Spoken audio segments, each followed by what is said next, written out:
So I've noticed a bit of a trend lately with new clients coming to me, and they seem to be saying the same things over and over again about their previous accountant and why they're looking for a new accountant. And I've really nailed that down to 3 main areas I want to talk about today.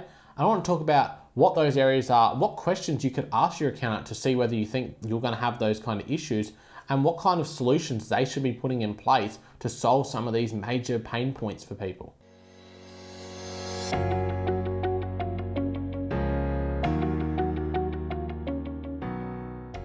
Hello everyone, my name is Ethan Rushock and I am the owner and director of Rushock Accounting, and I'm back with another video today to talk to you about the biggest complaints that people have about their accountant. So the first one, and it would have to be the most common, is a lack of communication. The amount of people that come to me and go, I never hear from my accountant, they never answer my calls, they never get back to my emails, and just in general, they're really disappointed with the lack of communication they're receiving. And so this obviously causes a lot of issues. It means things may not be done on time. It means you may have a lack of understanding of things.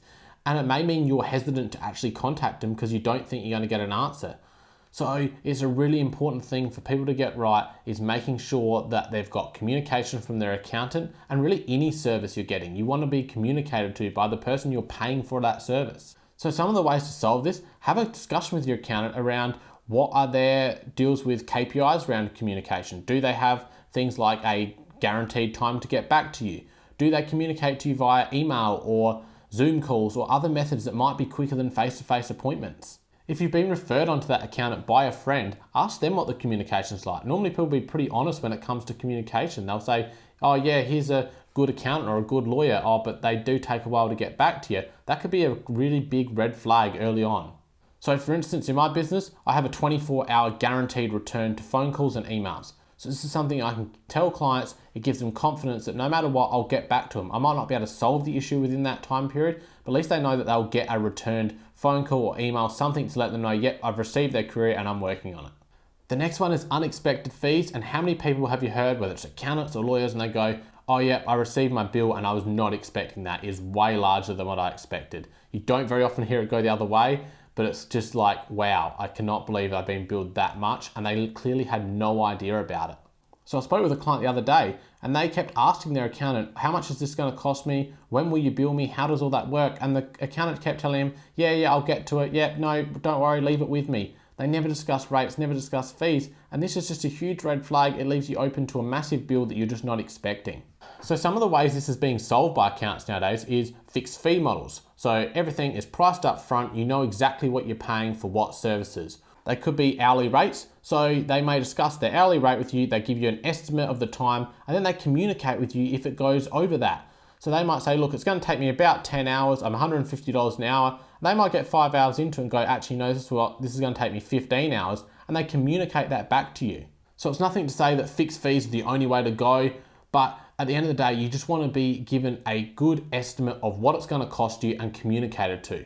So for instance, in my business, everything I do is fixed fees, it's priced up front, and that way the clients know exactly what they're paying for. I clearly scope what services that includes, and that way I'm not sending them an unexpected bill. When they receive the bill, they already know what it is, or they've already paid for that up front. It's really clear to them, so there's no misunderstanding between client and accountant. And then the third one is a lack of understanding. Have you ever thought, wow, I'm more confused than what I started after coming out of a meeting with your accountant? That is not the way to feel. You should not feel like that. You need to have things explained to you in a way that makes sense to you. So one of my biggest issues that I have with people in professional services is they explain things in a way that makes sense to them and not to the client. You've got to read what the client understands and terminology to use so they walk away having the understanding they need. They don't need to understand all the technical jargon potentially, but they need to have an understanding that allows them to run their business or comply with regulations. You've got to explain things in a way that makes sense to the person on the other side of the meeting. So a way to solve this is ask for things in writing. If you get advice, make sure that's backed up with a letter or an email explaining what was discussed in the meeting. If you don't understand, ask the questions, but get that vibe in those initial meetings when you're potentially shopping around for a new accountant. Do you understand what they're talking about? Are they using words that make sense to you? Because they should be able to read this based on a conversation with you and adjust to what your understanding is. Not everyone's going to have that same understanding of tax or cloud software. You want to make sure that you're dealing with someone that's on the same page as you, that understands your business, but can also explain the things that you need to know when it comes to tax and regulations and profit and loss reports. And then the other thing with this is making sure that they're communicating to you on who does what. So if they're your bookkeeper, making sure that they're explaining to you what you've got to do and what they've got to do, because there's nothing worse when you get an overdue letter from the ATO and you ring up the accountant, they go, oh, you were meant to handle that, and you go, no, you were meant to handle that. The ATO don't care, they want someone to handle it. So make sure you're communicating and you're understanding what services, who's doing what, and are you understanding the advice you're receiving. So overall, don't be afraid to ask questions, especially when you're meeting with a potential new accountant. Ask questions, how do they communicate with you? How do they bill? And just then gauge whether you've got an understanding of what they're explaining. And don't be afraid to swap accountants. It's not that hard. There's not that much work to do. Quite often the accountant will do a lot of the heavy lifting for you here, but don't keep paying for a service if you're not receiving an adequate level of service for what you're paying. Make sure that you challenge those things if you're not happy with them.